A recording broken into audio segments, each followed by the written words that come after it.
Assalamualaikum warahmatullahi wabarakatuh. Yang terhormat Bapak Heri, selaku dosen pembimbing Fisika Eksperimental 1 Laboratorium Fotonik. Pada kesempatan kali ini, kami akan mempresentasikan hasil percobaan yang telah kami lakukan yang berjudul zat optis aktif. Kelompok kami yang beranggotakan saya Astianita Ahmad dengan NIM akhir 022 dan juga rekan saya Dea Dewi Farera dengan NIM akhir 015. Pada percobaan kali ini, kita bertujuan untuk yang pertama memahami peristiwa polarisasi cahaya, yang kedua memahami kadar gula tebu dengan polarimeter. Polarisasi cahaya adalah pembatasan arah getaran gelombang transversal menjadi satu arah getar, di mana cahaya yang terpolarisasi adalah cahaya yang hanya memiliki satu arah getar tertentu. Supaya terjadi polarisasi dibutuhkan senyawa optis aktif, di mana senyawa optis aktif adalah senyawa yang dapat memutar bidang polarisasi. Di sini kita menggunakan gula yang merupakan zat optis aktif yang memiliki sifat optis aktif dan memiliki dua jenis gula, yaitu monosakarida dan juga disakarida. Monosakarida di sini dibagi menjadi beberapa jenis, diantaranya antara lain adalah glukosa dan juga fruktosa. Masing-masing gula tersebut memiliki kemampuan memutar bidang polarisasi yang berbeda-beda. Daya putar jenis zat optis aktif didefinisikan sebagai rotasi yang dihasilkan oleh kolom larutan zat optis aktif sepanjang 10 cm dan mengandung 1 gram zat optis aktif per cm kubik. Definisi tersebut dapat dinyatakan sebagai berikut: alfa T sama dengan 10 theta per LC, dengan theta, L, dan C masing-masing merupakan sudut putar, panjang kolom larutan, dan konsentrasi larutan. Untuk gula tebu pada suhu 20 derajat Celcius dan untuk cahaya kuning atau natrium memiliki nilai alfa 20 sama dengan 66,54 derajat. Sedangkan untuk suhu T sembarang, sudut putar jenis dihitung dengan menggunakan persamaan, yaitu alfa T sama dengan alfa 20 dikalikan 1 minus 0,000184 dikalikan T minus 20. Alat yang kita gunakan yaitu di sini ada polarimeter, kemudian tabung tempat larutan gula, dan di dalam polarimeter dapat termometer untuk mengukur suhunya. Untuk bahannya kita menggunakan gula pasir dan aquades. Percobaan yang kita lakukan yang pertama menghidupkan polarimeter, kemudian membersihkan tabung menggunakan aquades.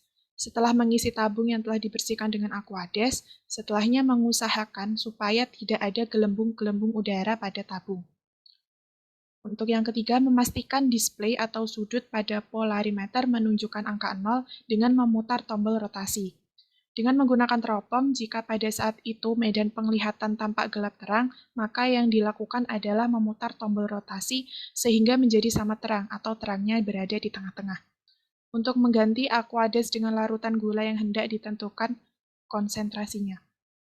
Setelahnya melihat melalui okuler teropong, jika pada saat itu masih tampak sebelah kiri dan juga kanan tidak sama terang, maka yang dilakukan adalah memutar tombol rotasi sehingga menjadi sama terang. Setelahnya mencatat besarnya sudut putar dan suhu larutan pada saat itu menggunakan termometer. Mengulangi langkah tersebut hingga 5 kali dengan konsentrasi larutan gula yang berbeda-beda. Baik, selanjutnya ada data pengamatan. Di sini kami menggunakan 5 sampel, yaitu dengan kadar aquades 20 ml, 30 ml, 40 ml, 50 ml, dan 60 ml. Dan sudut putar yang dihasilkan adalah sebesar 27 derajat, 23,05 derajat, 18,05 derajat, 12,80 derajat, 10,75 derajat, serta suhu yang ditampilkan pada termometer adalah kisaran 28,5 derajat sampai 30,5 derajat. Kemudian tabung yang kita gunakan sepanjang 17 cm dengan massa gula seberat 5 gram dan diketahui massa relatif dari larutan gula adalah 324. Kemudian untuk analisis data, hal pertama yang kami lakukan adalah menentukan konsentrasi dari larutan gula. Untuk kadar aquades 20 ml didapatkan konsentrasi sebesar 0,731. dengan alfa T sebesar 66,4, sehingga kami mendapatkan konsentrasi pada saat praktikum sebesar 0,239. Jika konsentrasi pada saat perhitungan dan praktikum dibandingkan, maka kami mendapatkan persentase kesalahan sebesar 67,3%. Dengan cara yang sama, dilakukan pada kadar Aquades 30 mili. Didapatkan konsentrasi pada saat perhitungan adalah sebesar 0,487 dan saat praktikum sebesar 0,2204 dengan persentase kesalahan 58,1%.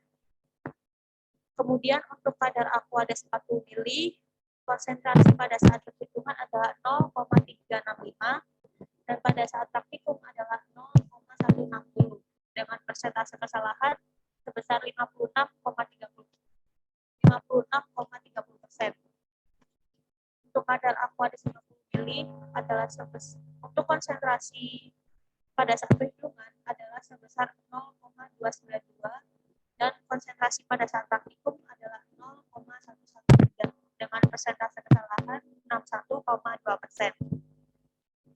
Dan terakhir adalah untuk kadar Aquades 60 mili, untuk konsentrasi pada saat perhitungan adalah sebesar 0,244, sedangkan pada saat praktikum adalah sebesar 0,0952 dengan persentase kesalahan sebesar 60,9%. Banyaknya persentase kesalahan yang cukup besar dihasilkan dikarenakan pada saat praktikum mungkin saja terdapat gelembung udara pada tabung dan tampilan pada teropong okuler di mana sisi kanan dan sisi kirinya masih belum sama terang. Kemudian di sini juga ada grafik hubungan antara konsentrasi terhadap sudut putar, di mana semakin tinggi konsentrasi larutan gula, maka semakin besar juga sudut putar yang dihasilkan. Dari praktikum kali ini dapat kami simpulkan bahwa 1. Peristiwa polarisasi cahaya adalah proses perubahan arah data cahaya, di mana pada awalnya suatu cahaya yang memiliki arah rambat ke segala arah menjadi satu arah. Kemudian kadar larutan gula yang diperoleh yaitu sebesar 0,239, 0,204, 0,160, 0,113, dan 0,0952. Dengan semakin tinggi konsentrasi larutan gula, maka semakin tinggi pula sudut putar polarisasi yang diperoleh. Sekian penjelasan dari kelompok kami. Apabila ada kesalahan kata, mohon dimaafkan. Assalamualaikum warahmatullahi wabarakatuh.